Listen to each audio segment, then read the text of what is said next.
Welcome to DTV. I'm joined by Max Gawn following the loss against the Cats. And Maxie, it was a pretty torrid day out there, just the conditions and obviously against a tough quality opposition. What was it like being out there today, mate? Yeah, no, look, that's some of the worst conditions I've played in personally, but look, the boys kept going, which is good. I mean, 60-point loss is never good, but I thought the boys kept going and we had over 100 tackles, which is good.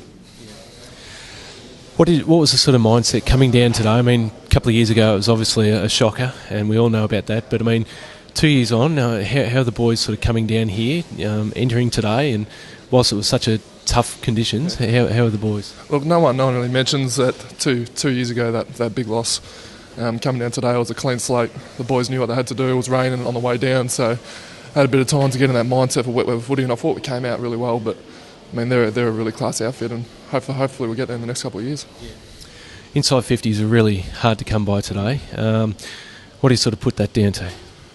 Look, the ball was played in their forward line, so I mean it's quite hard. We tried kicking the ball forward and just moving it forward, but they had numbers around the ball, and they really outplayed us there. Your game in the ruck, how did you view it? I mean, third quarter in particular, you stood out, but how did you see your game?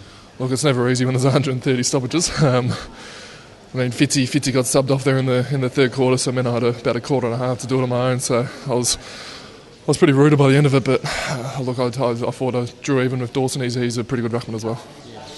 What do you take out of today? I mean, it's sort of getting towards the end of the season. I mean, it's such a hard sort of game to play against. But what do you sort of take away from it? No, look. So after the win against Western Bulldogs, we've had two pretty good teams, Sydney and Geelong, and the way we've gone about it, we've kept going. We've done well in last quarters, which is a credit to the boys. So I mean, we go out to Darwin this week against a team that we think that we can beat. So we'll go up there and try our hardest. Can you believe you're going to have two of the most sort of extreme weather conditions? You've got this and then Darwin next week. Well, I'm presuming it's still going to be wet up there. So I mean, with that hot humidity, it's sort of still wet. So it's almost good prep, but no, it's going to be completely different weather, isn't it? All right, mate. Well, good chatting and best luck for next week. All right, thanks, Bex. Might have a hot shower. Good on you.